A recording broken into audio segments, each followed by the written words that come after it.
Hello everyone, welcome back to our YouTube channel Build Knowledge. I hope you all are staying healthy. So guys, in this video we are going to discuss minor as partner. It means क्या minor किसी partnership firm का partner बन सकता है, क्या minor को partnership firm में लाया जा सकता है या नहीं।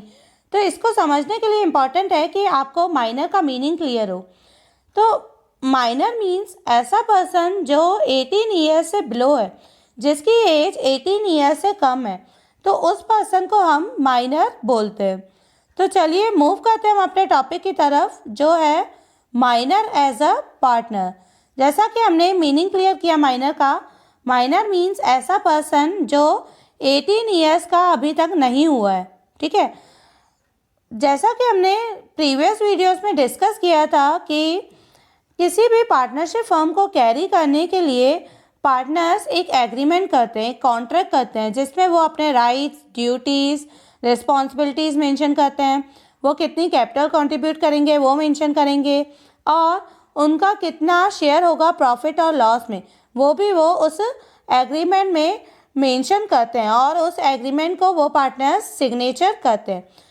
But according to the law, ऐसा पर्सन जो 18 ईयर से कम की एज का है, वो कोई भी एग्रीमेंट पर सिग्नेचर नहीं कर सकता।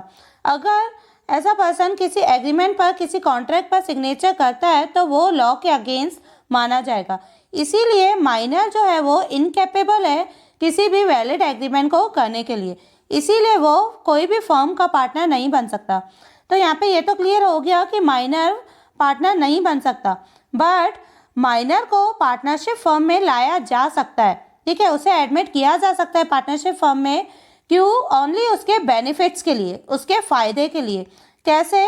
अगर बाकी सारे पार्टनर एग्री हैं तो सपोज कीजिए एक फर्म में 8 पार्टनर्स हैं। ठीक है, 8 पार्टनर हैं किसी पार्टनरशिप फर्म में, तो अगर ये 8 पार्टनर एग्री हैं किसी माइनर को अपनी फर्म में लाने के लिए, तो माइनर उस फर्म में आ सकता है। ठीक है, बट ओनली उसके फ़ायदे के लिए, वो किसी भी लॉस को बियर करेगा नहीं। ठीक है, और उसकी लायबिलिटी भी कैसी होगी? लिमिटेड होगी।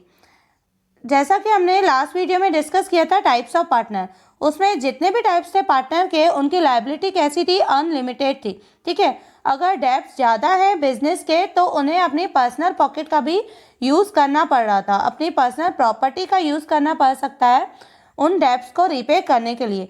बट यहाँ पे ऐसा नहीं है। माइनर के केस में उसकी लायबिलिटी लिमिटेड है, वो जितनी कैपिटल कंट्रीब्यूट करेगा उतनी ही लायबिलिटी बियर करेगा। अगर बिजनेस में लॉस होता है तो जितनी उसने कैपिटल कंट्रीब्यूट की है वो सिर्फ उतना ही लॉस बियर करेगा। ठीक है, उससे ज़्यादा नहीं करेगा।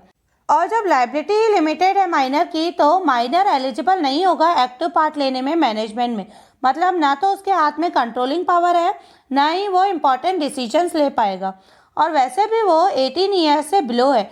मतलब सपोज कीजिए वो 16 ईयर्स का है और उसे पार्टनरशिप फर्म में लाया गया है। ठीक है, तो इसके पास ना तो ज़्यादा एक्सपीरियंस होगा क्योंकि वो इतनी कम एज का है, और ना ही इसका मैच्योरिटी लेवल ज़्यादा हाई होगा, इसीलिए उसे डिसीजंस लेने का राइट नहीं दिया जाता है। Now move to the rights of minor partner. जैसा कि हमने डिस्कस किया कि माइनर को उसके बेनिफिट्स के लिए पार्टनरशिप फर्म में लाया जाता है। अब उसके क्या क्या राइट्स होते हैं पार्टनरशिप फर्म में, ये हम वन बाय वन डिस्कस करेंगे। First one is, minor partner को राइट होगा जितना भी फर्म में प्रॉफिट हो रहा है उसमें शेयरिंग का। ठीक है, तो जितना भी फर्म में प्रॉफिट होता है उसका उसमें शेयर होगा।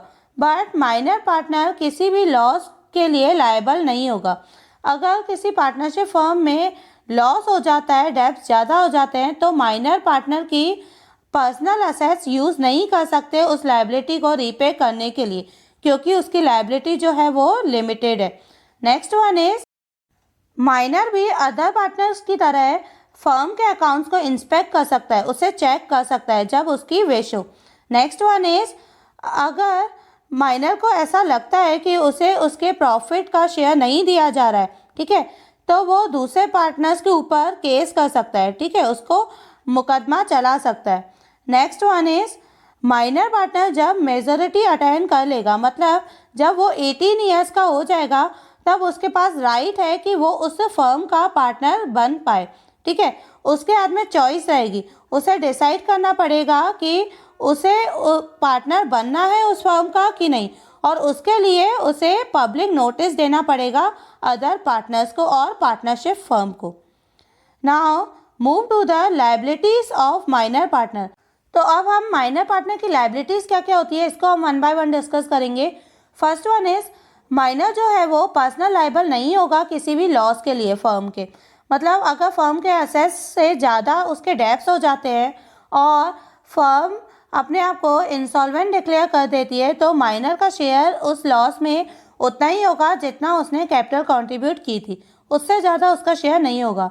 नेक्स्ट वन इज, जब माइनर 18 ईयर्स का हो जाता है, उसकी एज 18 ईयर्स की हो जाती है, तब माइनर पार्टनर को चूज़ करना पड़ता है कि उसे उस फर्म का पार्टनर बनना है कि नहीं बनना है। ठीक है, वो बन भी सकता है उस फर्म का पार्टनर और नहीं भी बन सकता है, तो उसे उसके लिए एक डिसीजन लेना पड़ता है और इस डिसीजन के लिए उसे पब्लिक नोटिस देना पड़ता है अदर पार्टनर को। और ये नोटिस वो कब तक देगा?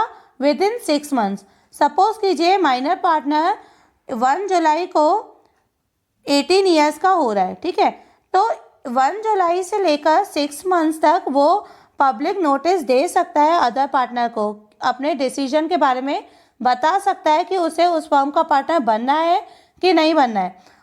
तो अगर 6 मंथ्स तक वो नोटिस नहीं देता है तो आफ्टर 6 मंथ्स उसे नॉर्मल पार्टनर की तरह ही ट्रीट किया जाएगा और उसकी लायबिलिटी अनलिमिटेड हो जाएगी। ठीक है, नेक्स्ट वन इज, अगर माइनर ने फुल टाइम पार्टनर बनने का नोटिस दिया है या फिर उसने कोई नोटिस नहीं दिया, उसे फुल टाइम पार्टनर मान लिया गया है, तो उसके नॉर्मल पार्टनर की तरह ही ट्रीट किया जाएगा और उसकी लायबिलिटी भी अनलिमिटेड हो जाएगी नॉर्मल पार्टनर की तरह। ठीक है, और उसका फर्म के प्रॉफिट में शेयर और प्रॉपर्टी में शेयर वैसा ही रहेगा जैसा कि माइनर पार्टनर के टाइम पर था। चलिए आगे बढ़ते हैं। Now what happens when a minor attains the age of majority.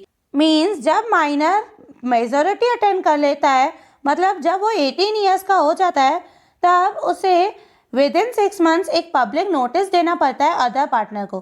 किसके रिगार्डिंग? चलिए इसको वन बाय वन डिस्कस करते हैं। सबसे पहले तो उसे यही डिसाइड करना पड़ता है कि उसे उस पार्टनरशिप फर्म में एज अ पार्टनर कंटिन्यू करना है कि नहीं करना है।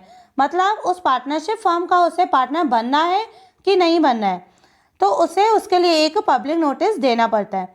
नेक्स्ट वन इज, अगर वो कोई पब्लिक नोटिस नहीं देता है, मतलब वो अनाउंसमेंट नहीं करता है कि उसे पार्टनर बनना है कि नहीं बनना है, तो उसे फुल फ्लेज्ड पार्टनर की तरह ट्रीट कर लिया जाता है, मतलब उसे नॉर्मल पार्टनर मान लिया जाता है उस पार्टनरशिप फर्म का।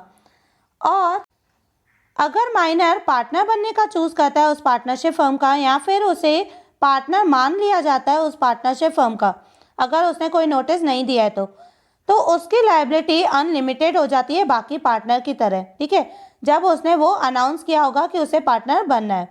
और अगर कोई उसने अनाउंसमेंट नहीं किया कि उसे पार्टनर बनना है कि नहीं बनना है, तो आफ्टर 6 मंथ्स उसे पार्टनर मान लिया जाएगा और उसकी लायबिलिटी अनलिमिटेड हो जाएगी।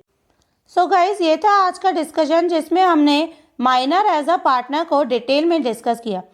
तो अगर आपको ये वीडियो पसंद आता है तो इस वीडियो को लाइक करिए, शेयर करिए अपने फ्रेंड्स के साथ और हमारा चैनल सब्सक्राइब करिए। Thank you for watching this video and for your support. Thank you.